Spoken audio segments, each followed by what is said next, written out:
हामी भनेको रम्बलमा हिँडेको गाडी होइन, ब्रेक हान्दै हिँड्ने। हामी भनेको एक्सप्रेस वेमा हिँड्ने सवारी हो। जुन ठाउँमा नपुगेसम्म, जुन गन्तव्य तोकेको छ त्यो गन्तव्यसम्म नपुगेसम्म हामी ब्रेक लगाउँदैनौँ। हाम्रो ब्रेक लगाउनु पर्ने छैन र हामी विचलित हुँदैनौँ।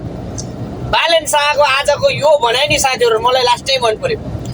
र रवि लामेछानेज्यूले के भन्नुभयो भने नि, चुनाव अगाडि नै बालेन शाहज्यूलाई हामीले पास गरेर बल पुऱ्याइसक्नु भएको छ र अहिले बल उहाँको खुट्टामा छ। गोल हान्ने जिम्मा हाम्रो बालेन शाहज्यूको। वाह वाह वाह वाह, यो हो नि त सर साथीहरू तरिका। र उहाँले यो पनि भन्नुभयो कि कहीँ कतै केही भएर मेरो खुट्टामा बल आयो भने, कहीँ केही भएर मेरो खुट्टामा बल आयो भने फेरि म ब्याक मिलाएर ब्याक पास चाहिँ बालेन शाहज्यूलाई नै गर्नेछु। अनि गोल हान्ने जिम्मा बालेन शाहज्यूको नै। वाह वाह वाह, रवि दाईको यो वचन चाहिँ मलाई लास्टै मन पर्यो। रवि दाईको त म पहिला टिभी प्रस्तुत हुँदैदेखि नै सिधा कुरा जनतासँगको हुनेदेखि नै फ्यान हो क्या साथीहरू। म बालेन दाई र रवि दाईको त म बिग फ्यान हो कि। बालेन दाईको त अझ चुनाव पछि म फ्यान हो, तर रवि दाईको त म पहिला बच्चैदेखिको फ्यान हो कि। यस्तो दामी भन्नु कि बालेन दाईले यस्तो दामी भन्नुभयो कि आज, होइन?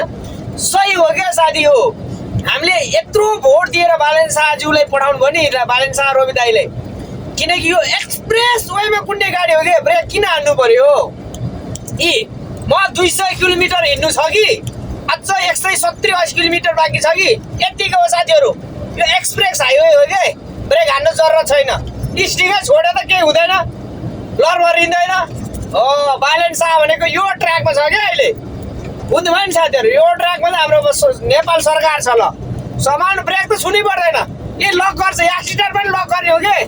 सुशासनको गतिमा कुदेपछि कुद्यो सरकार।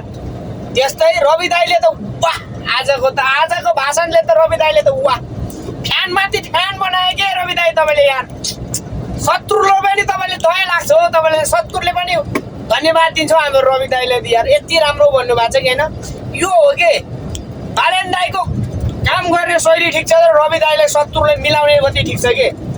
यो यो यो यो तरिकाले यस्तो मिलेर गएको छ कि साथीहरू, यस्तो कम्प्रोमाइज भएर गएको छ कि यो भएपछि अब 20औं वर्ष सरकार चल्छ कि। यस्तो हुनुपर्छ कि पदको लोभ नगरौँ साथीहरू। तपाईँहरू पदको लोभ नगर्नुहोस् कि, देशको लागि लड्नुहोस्। हेर्नुहोस्, रवि दाई जस्तो प्रधानमन्त्री हुनुपर्ने मान्छेले त बालेन शाहज्यूलाई दिनुभयो। बालेन दाई अहिले त वाह, आजको हेर्नुहोस् त, इन्डियाको केही प्रमाण छ भने ल्याएर हामी दिन तयार छ। हाम्रो त लिपुले लिप्याधुरा काला पानी त हाम्रो हो। वाह वाह वाह, सही भन्नुभयो नि। विपक्षहरू त ठहरै नै भइसक्यो होला। बालेन दाईले यति भनिसक्यो, त्यति मात्रै हो र। सुकुमवासीलाई 5 वर्षभित्रमा त सखाबै बनाइदिन्छु, घर जग्गा सक्का सब दिन्छु अरे के। ल अर्को 5 वर्ष त नयाँ एजेन्डामा आउने अरे। वाह वाह वाह, सुशासनको त 5 वर्षमा तबाह रह्यो कि, सुशासन कायम। वाह, यो हो नि त साथीहरू, यो यस्तै खालको नेतृत्व हामीले चाहेको थियो देशमा, होइन त? अहिले यस्तै नेतृत्व होला जस्तै छ साथीहरू। म चाहिँ आजको चितवनको उहाँहरूको महाधिवेशनको, होइन, यो 2 जनाको स्पिच सुनेर चाहिँ वाह, म कन्ठाइ भयो के साथीहरू। म त वाह यार, फ्यान माथि फ्यान बनाइदियो क्या रवि दाई, फ्यान माथि फ्यान बनाइदियो क्या हाम्रो बालेन दाईले। यार वाह वाह वाह, अलिकति विरोध गर्ने ठाउँै छैन। अनि के विरोध गर्ने ठाउँ त दिनुहोस् न हो, विरोध गर्ने ठाउँ दिनुहोस्। रवि दाई र बालेन दाई मिलेर विरोध गर्ने ठाउँै नदिने भयो विरोधीहरूलाई। अब भोलिदेखि उहाँहरू के बोल्ने? सीमा बारे पनि आज प्रष्ट भनिदिनु भयो। अब सुकुमवासीको विषयमा पनि प्रष्ट भनिदिनु भयो, सुशासनको विषयमा पनि प्रष्ट भनिदिनु भयो, हतियारको विषयमा पनि प्रष्ट भनिदिनु भयो क्या उहाँले। क्या अब भोलिदेखि विपक्षी संसद भवनमा के भने उर्बिने? यार तनाव भयो बालेन दाई। अलिअलि ठाउँ दिनुहोस् के रवि दाई, अलिअलि उनीहरूलाई बोल्ने ठाउँ राखिदिनुहोस् के। अलिकति खोटो बनाएर राख्नु पर्थ्यो नि, आज पनि एउटा खोटो बनाएर राख्नु पर्थ्यो। तपाईँले खोटो बनाउने ठाउँ नराखेर कम्ती बिजोग हो। अब विपक्षीहरू धर रुन्छ कि। अब खत्तम भयो बालेन दाई, खत्तम भयो। ए रवि दाई अलिअलि राखिदिनुहोस् के, विपक्षीले राख्नु पर्यो। खत्तम भयो, नभए त उनीहरू त मर्छ त। विपक्षीले विपक्ष गर्ने ठाउँै छैन। अब के गर्ने होला त यार साथीहरू? कमेन्ट हान्दिनु हो। आज कस्तो लाग्यो त तपाईँहरूलाई?